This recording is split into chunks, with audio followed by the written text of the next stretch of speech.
To move this desk, we're going to use these little miniature dollies under each corner so that we can roll it across the floor. We're also going to use this painter's tape to tape the drawers closed so that as we tilt the desk and roll it, they don't accidentally swing open on us.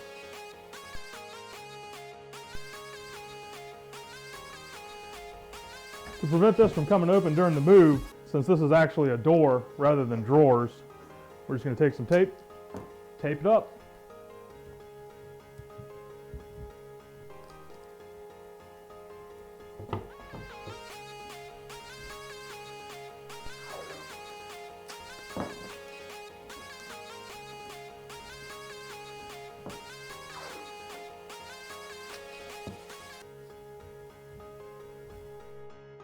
While an assistant tilts the desk, I'll put these dollies under each corner.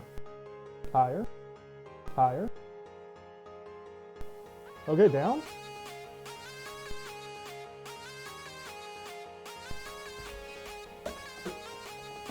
Higher, higher. Down. Okay, lift.